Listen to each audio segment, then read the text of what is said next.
నారాయణం నమస్కృత్య నరంచేవ నరోత్తమం దేవీం సరస్వతి వ్యాసం తతో జయముదీరయత్. ఓం శ్రీ గణేశ శారద మాతృశ్రీ గురుభ్యం నమః.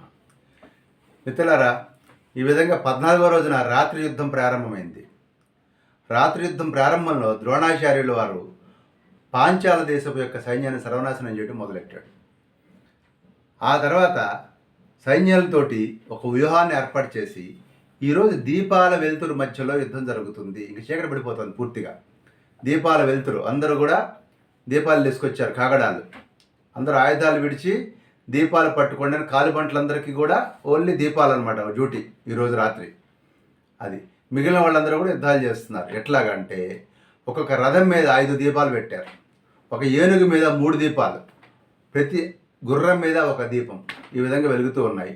దాంతో అటుపక్కన కూడా వాళ్ళు పాండవులు కూడా ఒక్కొక్క రథం మీద వాళ్ళు 10 దీపాలు, ఒక గుర్రానికి 2 దీపాలు, అలాగే సైన్యానికి ముందు వెనక కూడా అక్కడ మధ్యలో అక్కడక్కడ దీపాల వెలుతురు ఏర్పాటు చేయడం జరిగింది.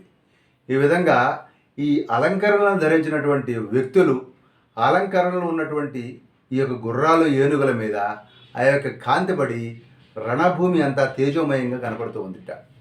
ఆ తర్వాత మధ్యలో బంగారపు కవచం ధరించినటువంటి ద్రోణాచార్యుల వారు ఆకాశం మధ్యలో ఉన్నటువంటి సూర్యుడిలాగా ప్రకాశిస్తూ ఉన్నాడు. ఈ విధంగా రాత్రి సమయంలో ఘోరమైనటువంటి యుద్ధం జరుగుతున్న సందర్భంలో ఈ యొక్క ద్రోణాచార్యుడికి రక్షణగా తన సోదరులని కర్ణుడిని కూడా పంపించాడు దుర్యోధనుడు. ఆ పంపించిన సందర్భంలో కౌరవ పాండవ వీరుల మధ్య అద్భుతమైనటువంటి ద్వంద్వ యుద్ధం జరిగింది. ధర్మరాజుకి కృతవర్మకి జరిగిన యుద్ధంలో కృతవర్మ ధర్మరాజును ఓడించడం జరిగింది. అదేవిధంగా సాత్యకి భూరి అనే యోధుడిని ఓడించగా అశ్వత్థామతో యుద్ధం చేస్తూ గడద్గోజుడు యుద్ధభూమిలో మూర్చిపోయాడు. అప్పుడు అతని సారథి ఆ రథాన్ని దూరంగా తీసుకుని వెళ్ళి గడద్గోజును రక్షించడం జరిగింది. మరో పక్కన భీముడికి దుర్యోధనుడికి మధ్య తీవ్రమైనటువంటి ద్వంద్వ యుద్ధం జరిగినప్పుడు అతని రథము, ఎవరి రథము? దుర్యోధనుడి యొక్క రథము సారథి మరణించినప్పుడు దుర్యోధనుడు యుద్ధభూమి వదిలి పారిపోయాడు. ఆ తర్వాత కౌరవ సైన్యం చిన్నాభిన్నం అవడం మొదలైంది. మరో పక్కన కర్ణుడికి సహదేవుడికి మధ్య జరిగినటువంటి ఘోర యుద్ధంలో సహదేవుడు ఓటమి పాలయ్యాడు. అయితే కుంతీదేవికి ఇచ్చినటువంటి మాటను గుర్తు చేసుకున్నటువంటి కర్ణుడు సహదేవుడిని అవమానించి వధించకుండా వదిలేశాడు. ఆ తర్వాత శల్యుడు విరాట మహారాజు సోదరుడైనటువంటి శతానీకుడిని వధించడమే కాకుండా విరాట రాజును ఓడించడం జరిగింది. అర్జునుడి చేతిలో ఓడిపోయినటువంటి అలంబసుడైనటువంటి రాక్షసుడు అక్కడి నుంచి పారిపోయాడు. ఆ తర్వాత నకులుడు కుమారుడైనటువంటి శతానీకుడు ధృతరాష్ట్రపుత్రుడైనటువంటి చిత్రసేనుణ్ణి, అదేవిధంగా వృషసేనుడు ద్రుపదుణ్ణి కూడా యుద్ధంలో ఓడించడం జరిగింది. మరో పక్కన దుశ్శాసన ప్రతివించులు ఎవరైతే ఉన్నారో వాళ్ళు ద్వంద్వ యుద్ధంలో ఉండగా మరోపక్క నకులుడు శకునిని యుద్ధంలో ఓడించాడు. ఈ శిఖండి కృపాచార్యుల మధ్య కూడా ఘోరమైనటువంటి యుద్ధం జరిగింది. ఈ విధంగా యుద్ధం జరుగుతూ ఉండగా దుష్టజుమ్నుడు ద్రోణుడితో యుద్ధం చేయడం కోసం ముందుకు దూకాడు. వాళ్ళిద్దరి మధ్య కూడా భయంకరమైనటువంటి యుద్ధం జరిగినప్పుడు ఇటు కర్ణుడు మొదలైనటువంటి కౌరవ యోధులందరూ కూడా ద్రోణాచార్యుడికి సపోర్ట్గా వచ్చి ఈ యొక్క దుష్టజుమ్నుడి మీద యుద్ధానికి వచ్చారు. దీన్ని దుష్టజుమ్నుడు ధీటుగా ఎదుర్కోవడం జరిగింది. అప్పుడు ఈ యొక్క దుష్టజుమ్నుడు ద్రుమసేనుడు అనేవాడిని సంహరించి కర్ణుడి చేతిలో ఉన్నటువంటి ధనుస్సును ఛేదించాడు. ఈ కర్ణుడు స్పీడ్ చూసినటువంటి కౌరవ వీరులందరూ కూడాను ఈ దుష్టజుమ్నుడిని చుట్టుముట్టారు. ఎప్పుడైతే దుష్టజుమ్నుడిని కర్ణుడితో పాటు అనేక మంది కురువీరులు చుట్టుముట్టారో దుష్టజుమ్నుడు ఇంకా అయిపోయాడు ఆయన పని అని అనుకుంటూ ఉండగానే సాత్యకి ఈ దుష్టజుమ్నుడికి సహాయంగా ముందుకు దూసుకొచ్చాడు. అప్పుడు కర్ణుడు ఈ యొక్క సాత్యకి మీదకి తీవ్రమైనటువంటి బాణవర్షం కురిపించాడు. అలాగే సాత్యకి కర్ణుడి మీద కూడా తీవ్రమైనటువంటి బాణవర్షాన్ని కురిపించాడు. ఇలా యుద్ధం జరుగుతూ ఉండగానే దూరంగా గాంధీవ ధ్వని వినపడుతోంది. అప్పుడు కర్ణుడు అన్నాడు దుర్యోధనుడితోటి, దుర్యోధన, దూరంగా అర్జునుడి యొక్క గాంధీవ ధ్వని వినపడుతోంది. ఇక్కడ దుష్టజుమ్నుడు ద్రోణుడితో యుద్ధం చేస్తున్నాడు. సాత్యకి మన సైన్యం మధ్యలో ఒంటరిగా చిక్కుకుని ఉన్నాడు. ఇదే ఛాన్స్. సాత్యకి మహావీరుడు. ఎందుకంటే మనం 14వ రోజు యుద్ధంలో చూసాం, అద్భుతమైనటువంటి పరాక్రమం చూపించాడు సాత్యకి. అలాంటి సాత్యకి ఇప్పుడు ఒంటరిగా మన మధ్యలో ఉన్నాడు కాబట్టి మనందరం కూడా అభిమన్యుని ఎట్లాగైతే చంపేశామో ఈ సాత్యకిని కూడా అట్లాగే చంపేద్దాము. మనకు అర్జునుడికి సాత్యకి మన మధ్యలో ఇరుక్కుపోయాడు అని తెలిసే లోపల సాత్యకిని వేసేద్దాం అన్నాడు. అప్పుడు వెంటనే దుర్యోధనుడు శకుని పిలిచి, నువ్వు ఒక 10,000 గుర్రాలు, 10,000 ఏనుగులు, అలాగే 10,000 రథాలు, అనేక మంది యోధుల్ని తీసుకుని వెళ్ళి అర్జునుడితో యుద్ధం చేసిపో, ఆయన ఇటు పక్క రాకుండా నీకు దుశ్శాసనుడు సుబాహువు కూడా నీకు రక్షణగా వస్తారు, నువ్వు కృష్ణుడితోటి సహా పాండవులందరినీ చంపే అని శకునికి చెప్తున్నాడు దుర్యోధనుడు. ఆ విధంగా చెప్తున్న సందర్భంలో శకుని అలాగే అని చెప్పనేసేసి అర్జునుడి మీద యుద్ధానికి వెళ్ళాడు. అప్పుడు కర్ణుడు ఏం చేశాడంటే ఇంతకుముందు ప్లాన్ చేసినట్టుగా సాత్యకితోటి పెద్ద సైన్యంతో యుద్ధం ప్రారంభించాడు. మరో పక్కన ద్రోణాచార్యుడు అటు దుష్టజుమ్నుడితోటి పాంచాల సైన్యంతో యుద్ధం చేస్తూ ఉన్నాడు. ఈ సందర్భంలో జరిగిన యుద్ధంలో సాత్యకి దుర్యోధనుడిని ఓడించాడు. అర్జునుడు శకునిని అతని చతురంగ బలాలను కూడా ఓడించాడు. ఈ విధంగా జరుగుతూ ఉండగా అప్పుడు దుర్యోధనుడికి అన్ని ప్లాన్లు ఫెయిల్ అవుతున్నాయి, మనం అనుకున్నది ఏదో వర్కౌట్ కావటం లేదని చాలా దిగులు వచ్చేసింది. అప్పుడు కర్ణుడిని ద్రోణాచార్యుని పట్టుకుని మళ్ళీ మొదలు, మీరు చెప్పిన మాట విన్నట్లయితే నేను ఇట్లాగే నా పరిస్థితి ఇట్లా తయారవుతుంది. నేను ఎన్నోసార్లు అన్నాను, సైంధవుడిని హాయిగా యుద్ధరంగం నుంచి ఇంటికి పోయి పడుకునేవాడు, మీ యొక్క మాట విని యుద్ధంలో ఈరోజు బలిగా పెట్టాను నేను. అసలు సైంధవుడు మరణించిన తర్వాత రాత్రి యుద్ధం ఎందుకు ప్రారంభించాను, మీరు ఏదో అద్భుతం చేస్తారు అని. మీరేం చేస్తున్నారు, పాండవులు కౌరవ సైన్యాన్ని సంహరిస్తూ ఉంటే చోద్యం చూస్తూ కూర్చున్నారు, మీరు సమర్థులే కూడా ఏమీ చేయటం లేదు, నన్ను ఇలా వదిలేయాలి, నాతో నాన్ కోఆపరేషన్ చేయాలి అని మీరు కనుక అనుకున్నట్లయితే, మేము పాండవులను జయిస్తాము అని మీరు అనకుండా ఉన్నట్లయితే నేను అసలు యుద్ధమే కొనసాగించేవాడిని కాదు కదా, మీరు ఇట్లా చేస్తున్నారు అనగానే అప్పుడు ద్రోణాచార్యుడికి కర్ణుడికి కూడా విపరీతమైనటువంటి కోపం వచ్చి తోక తొక్కిన తాచుల్లాగా వాళ్ళు బయలుదేరి పెద్ద సైన్యంతో సాత్యకి మీద యుద్ధానికి వెళ్ళారు. ఇలా అందరూ కూడా అన్ని దిక్కుల నుంచి కూడా సాత్యకి మీదకి యుద్ధాన్ని చేస్తున్న సందర్భంలో ద్రోణాచార్యుడు మరో పక్కన అనేక మంది పాంచాలి వీరులను సంహరించాడు. పాండవులందరూ చూస్తూ ఉండగానే సైన్యం యుద్ధాన్ని వదిలిపెట్టి పారిపోతుంది. అప్పుడు భీముడు సైన్యానికి సర్ది చెప్పి మళ్ళీ వెనక్కి తీసుకొచ్చిన సందర్భంలో భయంకరమైనటువంటి యుద్ధం జరిగిన సందర్భంలో కర్ణుడు దుష్టజుమ్నుడితో యుద్ధం చేసి అతని సారథిని అశ్వాలను వధించి ధనుసుని ఖండించాడు. అప్పుడు దుష్టజుమ్నుడు ఒక పరిఘ అనే ఆయుధంతో కర్ణుని యొక్క అశ్వాలను కూడా చంపాడు. అప్పుడు కర్ణుడు అనేకమైన బాణాలు ప్రయోగించడంతో అతను నడుచుకుంటూనే ఈ యొక్క ధర్మరాజు యొక్క ఆయన ఎక్కడైతే ఉన్నాడో ఆ ప్రదేశానికి అక్కడి నుంచి వెళ్ళిపోయాడు దుష్టజుమ్నుడు. దుష్టజుమ్నుడు వెళ్ళగానే అక్కడ మిగిలినటువంటి పాండవ సైన్యాన్ని కర్ణుడు సంహరించడం ప్రారంభించాడు. కర్ణుడు ఇలా వీరవిహారం చేస్తూ ప్రళయకాల రుద్రుడిలాగా కర్ణుడు చేస్తున్న యుద్ధాన్ని చూసినటువంటి యొక్క ధర్మరాజు అర్జునుడితో అన్నాడనమాట, ఈ కర్ణుడు అద్భుతమైనటువంటి యుద్ధాన్ని చేస్తూ ఉన్నాడు, మన సైన్యాన్ని నాశనం చేస్తూ ఉన్నాడు, కర్ణుడికి ద్రోణుడికి ఎవరు ఎదురు నిలబడలేకపోతూ ఉన్నాడు, ఇప్పుడు ఏం చేద్దాము ఆలోచించు అన్నాడు ధర్మరాజు. అర్జునుడు అప్పుడు కృష్ణుడితో అన్నాడు, కృష్ణ, మనం ఇంక ఉపేక్షించడం మంచిది కాదు, పద మన రథం తీసుకుని కర్ణుడి మీదకి పదా, ఈరోజు కర్ణుడు నేను తేల్చుకుంటాము, నేనన్న చచ్చిపోవాలి, కర్ణుడన్న చంపాలి, ఇంతే నా టార్గెట్ అన్నాడు. అప్పుడు కృష్ణుడు అన్నాడు, అర్జున తొందరపడకు, నువ్వు కర్ణుడితో యుద్ధం చేసే సమయం ఇది కాదు, అతడి దగ్గర అద్భుతమైనటువంటి ఇంద్రుడు ఇచ్చినటువంటి శక్తి అస్త్రాన్ని నీకోసమే దాచిపెట్టుకుని కూర్చున్నాడు, ఇప్పుడు ఇది రైట్ టైం కాదు కాబట్టి ఇతని మీదకి మహాబలవంతుడైనటువంటి ఘటోత్కచుడిని పంపుదాము, ఘటోత్కచుడికి చాలా బలం ఉంది, రాత్రి యుద్ధం అందుట్లో రాక్షసులకు బలం ఎక్కువ ఉంటుంది, దివ్యాస్త్రాలనే తెలిసినవాడు కాబట్టి అతడు తప్పకుండా కర్ణుని జయిస్తాడు, కాబట్టి ప్రస్తుతానికి నువ్వు కాదు వెళ్ళాల్సింది అన్నాడు కృష్ణుడు. అప్పుడు అర్జునుడు సంహరించగానే ఘటోత్కచుడు ప్రత్యక్షం అయ్యాడు అక్కడ. అప్పుడు అర్జునుడు అన్నాడు అనమాట, ఘటోత్కచ, నువ్వు వెళ్ళి ఇప్పుడు కర్ణుడి నుంచి మన సైన్యాన్ని రక్షించు. ఆ యొక్క రాత్రి వేళ మాయాయుద్ధం చేసే ఉద్దేశంతో అద్భుతమైనటువంటి ఆలోచనతో ఘటోత్కచుడు కర్ణుని మీద యుద్ధానికి వెళ్ళాడు. మరో పక్కన పాండవులు ద్రోణుడి మీద యుద్ధం చేసే ఉద్దేశంతో ఉన్నారు. ఇలా ఘటోత్కచుడు ఎప్పుడైతే రాత్రిపూట మారణకాండ ప్రారంభించాడో వాడిని చూసినటువంటి దుర్యోధనుడు తమ్ముడితోటి, ఈ ఘటోత్కచుడు చాలా బలం ఉన్నవాడు, వీడు కర్ణుడికి ఏమైనా ఆపద కలిగిస్తాడేమో నాకు అనుమానంగా ఉంది, కాబట్టి మనం కర్ణుడిని రక్షించుకోవాలి అని అంటూ ఉండగానే ఒక బలవంతుడైనటువంటి జటాసురసుతుడు అనేటువంటి జటాసురుడి యొక్క కుమారుడు, ఈ జటాసురసుతుడు ఎవడైతే ఉన్నాడో ఇతడు దుర్యోధనుడి దగ్గరికి వచ్చి, మీ పాండవులందరూ కూడా కక్ష తీర్చుకోవాలి, నా తండ్రి అయినటువంటి జటాసురుడిని వీళ్ళు చంపారు ఈ యొక్క పాండవులు, అందువల్ల వీళ్ళ రక్త మాంసాలతో నా తండ్రికి పూజ్యాలనుకుంటున్నాను, కాబట్టి నన్ను యుద్ధానికి అలవ్ చెయ్యి, నేను యుద్ధాన్ని చేస్తాను అన్నాడు. ఆ మాట వినగానే దుర్యోధనుడు సంతోషించి, నేను ద్రోణుడు కర్ణుడు మేమందరం కూడా శత్రువుని సంహరించగలము, ఆ ఘటోత్కచుడితో తలకాయ నొప్పిగా ఉంది, నువ్వు వెళ్ళి ఘటోత్కచుడిని లేపేసేయి అన్నాడు.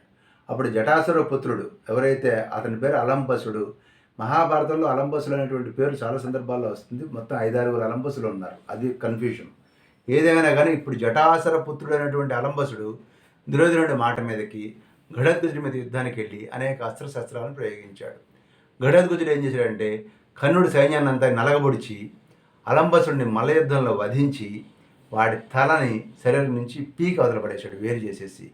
దాన్ని పట్టుకొని దుర్యోధనుడి దగ్గరికి వెళ్ళాడు. దుర్యోధనుడి దగ్గరికి వెళ్ళి పెద్దవాళ్ళ దగ్గరికి వచ్చిన, రాజుగారి దగ్గరికి వచ్చిన, స్త్రీ దగ్గరికి, చిన్నపిల్లల దగ్గరికి వెళ్ళేటప్పుడు ఉట్టి చేతులు తెల్లకూడదు, అందుకని నీకు వీడి తల తీసుకొచ్చా, నువ్వు పంపించావు నా దగ్గరికి అలంబసుడిని నన్ను ఏదో చేయమని, వాడి తలని నేను పట్టుకొచ్చాను, ఇదిగో ఉంచుకో అని వాడి రథం మీద పడేసి, కంగారేం లేదు నేను కర్ణుడి తల కూడా తీసుకొని వస్తాను కాసేపు ఆగి, ఇది అప్పటిదాకా దీంతో సరిపెట్టుకో అని చెప్పి ఈ యొక్క ఘటోత్కచుడు తిరిగి యుద్ధానికి వెళ్ళి కర్ణుడి మీద శరపరంపరగా వర్షాన్ని కురిపిస్తున్నాడు.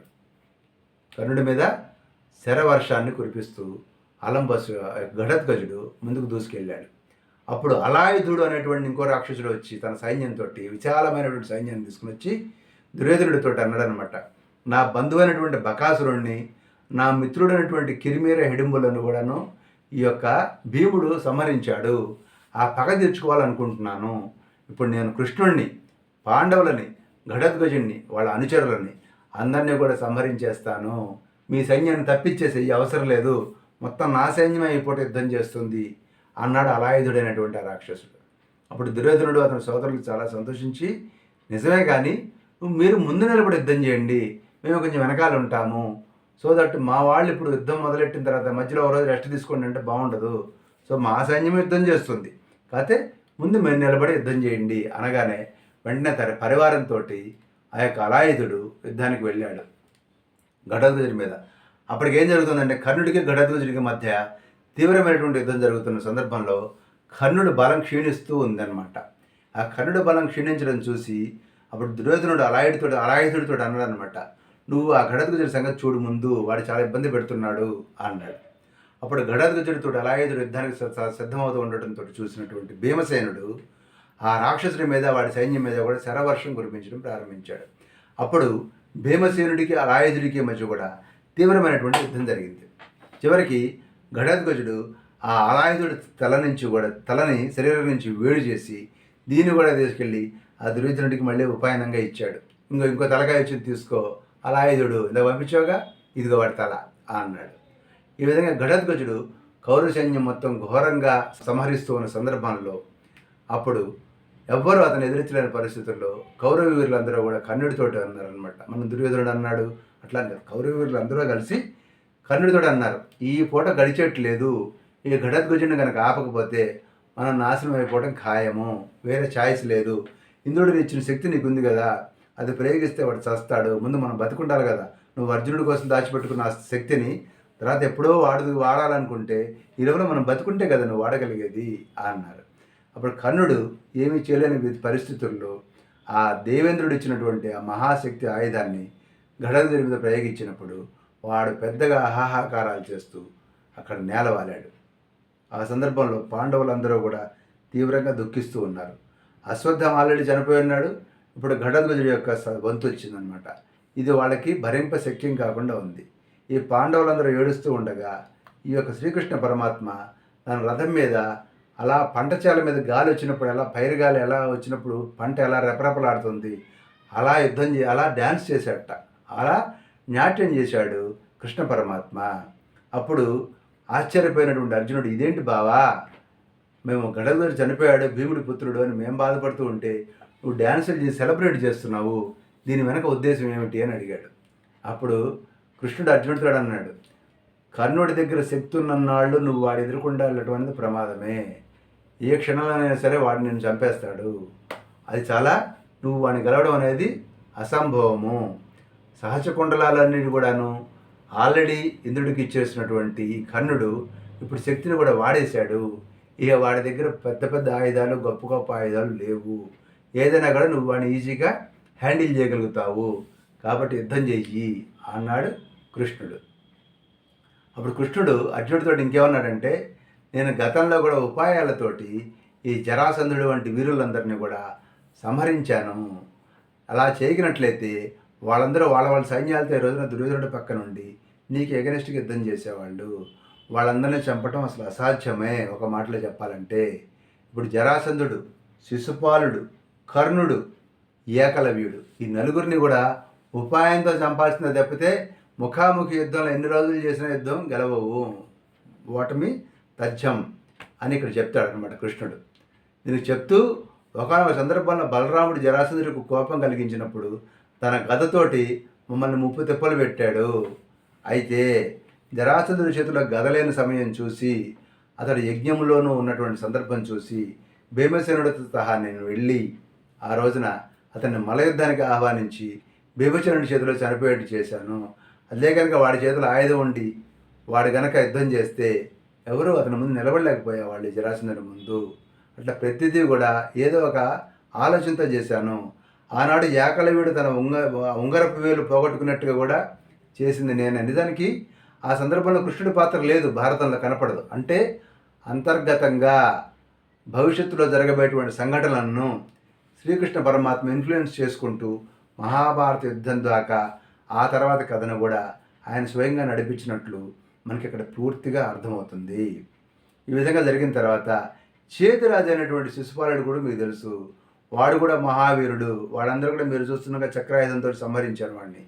ఇలాంటి అనేక మంది వీరులు, రావణాసురుడితో సమానమైనటువంటి బలం కలిగినటువంటి హిడింబాసురుడు, కీర్మీరుడు లాంటి వాళ్ళని కూడా భీమసేనుని అడ్డం పెట్టి సంహరించాను. అదేవిధంగా గడద్గజుడు ఇప్పుడు అలాయుధుడిని చంపేశాడు. కర్ణుడు ఇంద్రుడు ఇచ్చినటువంటి శక్తితోటి గడద్గజుని చంపేశాడు. సరిపోయింది. ఇలా జరిగే విధంగా ప్లాన్ చేసింది కూడా నేనేను. ఎందుకంటే అర్జున, ఈ గడద్గజుడు సామాన్యుడు కాదు, ఇతర బ్రహ్మద్వేషి, యజ్ఞద్వేషి, ధర్మద్వేషి, పాపాత్ముడు. వీడిని ఈరోజు కాబట్టి ఏ రోజున నేనే వధించాల్సినటువంటి పరిస్థితి ఉంది. అందుకోసమనే మీకోసం ఇప్పటిదాకా వాడిని రక్షించుకుంటూ వచ్చాను. ఈ రోజున కర్ణుడికి ఎదురు పెట్టాను, కర్ణుడి చేత వధింపజేశాను. ధర్మలోపం చేసే వాళ్ళు ఎవరైనా సరే నాకు వధ్యులే, కేవలం నేను ధర్మం కోసమే ఉంటాను. నువ్వేం బాధపడకు కర్ణుడి గురించి. భవిష్యత్తులో వీడిని చంపే ఉపాయం, వీడి గురువైనటువంటి దుర్యోధనుడిని చంపే ఉపాయం కూడా నేను చెప్తాను, ఏం బాధపడద్దు అన్నాడు కృష్ణుడు. ఈ లోపల సైన్యాన్ని ద్రోణాచార్యుడు పూర్తిగా భగ్నం చేస్తున్నప్పుడు వాళ్ళందరూ కూడా పారిపోతూ ఉన్నారు. అప్పుడు కృష్ణుడు అన్నాడు అన్నమాట అర్జునుడితోటి, నీ సైన్యం పారిపోతుంది, ద్రోణాచార్యుడి చేతిలో ఓటమి పాలయ్యి, ముందు వాళ్ళని రక్షించుకో అని చెప్పాడు. చెబుతూ ఉన్న సందర్భంలో అర్జునుడు ఆ విధంగా ఈ యొక్క అటుపక్క యుద్ధానికి ముందుకెళ్ళాడు ద్రోణాచార్యుడి మీదకి. ఈ కథ చెబుతూ ఉన్నప్పుడు సంజయుడిని ధృతరాష్ట్ర మహారాజు అడుగుతున్నాడు, ఏమయ్యా, అర్జునుడిని ఎవరిని యుద్ధానికి ఆహ్వానిస్తే నేను రాను, నాకు కుదరదు, ఇప్పుడు కాదు, రేపు మాపు అని అన్నాడు కదా. అలాంటప్పుడు కర్ణుడు మరి 10 రోజుల యుద్ధంలో లేడు, భీష్ముడు అన్నాడు వదిలేసి. ఇప్పుడు 4.5 రోజు అయింది యుద్ధం జరిగి. ఈ 4.5 రోజు యుద్ధంలో ఏ ఒక్క పూట కూడా అర్జునుడిని నువ్వు నాతో యుద్ధానికి రా అని ఆహ్వానించి ఆ శక్తి వేస్తే చంపేసేస్తే అయిపోయేది కదా, ఎందుకు అలా చేయలేదు? ఏమిటి కర్మ? చేతుల్లో ఉన్నటువంటి లడ్డు లాంటి అవకాశాన్ని ఈ యొక్క కర్ణుడు జార విడుచుకున్నాడు. ఈ యొక్క మహాశక్తి అస్త్రం గడద్గజుడి వారి కోసం వాడేశాడు, అది వ్యర్థమైపోయింది అని చాలా బాధపడ్డాడు. అయినా సంజయ, నువ్వైనా కానీ ఆ కర్ణుడికి ఈ విషయం చెప్పొచ్చు కదా, ప్రతి ఏదో ఒక రోజున ఈరోజు యుద్ధంలో శక్తి వేసి కృష్ణుడిని చంపేసి అని చెప్పొచ్చు కదా, ఎందుకు చేయలేదు అన్నప్పుడు అప్పుడు సంజయుడు చెప్పాడనమాట, మహారాజా, ప్రతిరోజు రాత్రులందు ఈ దుర్యోధనుడు, శకుని, దుశ్శాసనుడు, నేను మేమందరం కలిసి ఉండేవాళ్ళం. అంటే సంజయుడు యుద్ధరంగంలో ఇన్ఫర్మేషన్ గ్యాదర్ చేసుకుంటూ ఉన్నప్పుడు అతడు కౌరవ సైన్యం తరపున చర్చల్లో కూడా పార్టిసిపేట్ చేశాడని మనం అర్థం చేసుకోవాలి. ఈ విధంగా జరుగుతూ ఉన్నప్పుడు ఈ దుర్యోధనాదులందరూ కూడా, కర్ణ, రేపు యుద్ధంలో అర్జునుడిని చంపేయాలి నీ శక్తిని వాడి, లేదా ఇంకో బెస్ట్ సొల్యూషన్ ఉంది, కృష్ణుడిని కనుక చంపేస్తే ఏ బాధ ఉండదు, ఎందుకంటే పాండవులు ఆటోమేటిక్గా మనకు వశమైపోతారు అని చెప్తూ ఉండేవాళ్ళం ప్రతిరోజు. అలాగా అని తాటకాయ ఊపినట్టు ఊపేవాడు కర్ణుడు తలకాయ. తీరా యుద్ధంలోకి వెళ్ళేసరికి కృష్ణార్జునుడు చూడగానే రాత్రి అనుకున్నటువంటి విషయాన్ని మర్చిపోతూ ఉండేవాడు. కృష్ణుడు కూడా అర్జునుడిని కర్ణుడికి డైరెక్ట్గా ఎదురుపడకుండా, ఎక్కువ సమయం యుద్ధం చేయకుండా కాపాడుకుంటూ ఇటు అటు మేనేజ్ చేస్తూ ఉండేవాడు. ఈ విధంగా కృష్ణుడు అటు పాండవుల్ని తనను కూడా కాపాడుకుంటూ వచ్చాడు అన్నాడు సంజయుడు. ఆ తర్వాత ధృతరాష్ట్ర మహారాజు ఏ కృష్ణ అడిగాడో అదే ప్రశ్న సాత్యకి కూడా అడిగాడు. కృష్ణ, నువ్వు ఎట్లా రక్షించావు అర్జునుడు అన్నప్పుడు ఈ కథ అంతా కూడా అర్జునుడిని తాను ఎలా రక్షించాడో స్పష్టంగా చెప్పాడు కృష్ణ పరమాత్మ. ఆ తర్వాత ఘటోత్కచుడు మరణించినటువంటి వృత్తాంతం విని ధర్మరాజు, అయ్యో వనవాస కాలంలో ఈ యొక్క ఘటోత్కచుడు ఎంత హెల్ప్ చేశాడు, ఆకాశ మార్గంలో మమ్మల్ని ఎక్కడికి కావాలంటే అక్కడికి ట్రాన్స్పోర్ట్ చేసేవాడు, చాలా హెల్ప్ చేస్తాడని బాధపడి దుఃఖించి ఆ కర్ణుని నేనే చంపేస్తాను అని ఆవేశంగా బయలుదేరి ఆయుధాలను ధరించి శంఖాన్ని పూరించి ముందుకెళ్ళిపోతున్నాడు. ఎవరు? ధర్మరాజు గారు. అప్పుడు వ్యాస మహర్షి ప్రత్యక్షం అయ్యి, ఘటోత్కచుడు ఈ రోజున యుద్ధంలో మరణించకపోతే అర్జునుడు కర్ణుని చేతిలో మరణించేవాడు ఆ శక్తి ఆయుధం వలన. అందువల్ల నువ్వు విషాదం చేయకుండా కౌరవులతో యుద్ధం చెయ్యి, చివరి రోజున నీకు ఈ భూమండలం అంతా వశమవుతుంది, ఏం భయపడకు, నీదే పై చేయి అవుతుంది లాస్ట్కి వచ్చేసరికి అని ఈ యొక్క ధర్మరాజు యుద్ధానికి వెళ్లకుండా ఆపేసి వ్యాస మహర్షి అంతర్ధానం అయిపోయాడు. తెల్లవారుజాము దాకా చేసిన యుద్ధంలో సైన్యం అంతా కూడా అలసిపోయి నిద్రొస్తూ ఉన్న సందర్భంలో వాళ్ళు సోలిపోవడం చూసినటువంటి అర్జునుడు, ఇక కాసేపు రెస్ట్ తీసుకోండి, మళ్ళీ సూర్యోదయం తర్వాత మళ్ళీ 15వ రోజు యుద్ధం ప్రారంభిద్దాము అని యుద్ధాన్ని అక్కడితో నిలిపేసేసి ఎక్కడ వాళ్ళు అక్కడ యుద్ధరంగంలో అట్లాగే పడుకుని నిద్రపోయారు సైనికులందరూ కూడా. ఈ విధంగా 14వ రోజు యుద్ధం సుదీర్ఘంగా జరిగి అనేక లక్షలాది మంది సైన్యం నాశనం అయిపోయి రకరకాలైనటువంటి సంఘటనలతోటి చాలా బ్రహ్మాండమైనటువంటి యుద్ధం 14వ రోజు జరిగింది. ఆ తర్వాత 15వ రోజు యుద్ధంలో ఏం జరిగింది అనేది నెక్స్ట్ ఎపిసోడ్లో తెలుసుకుందాం. స్వస్తి.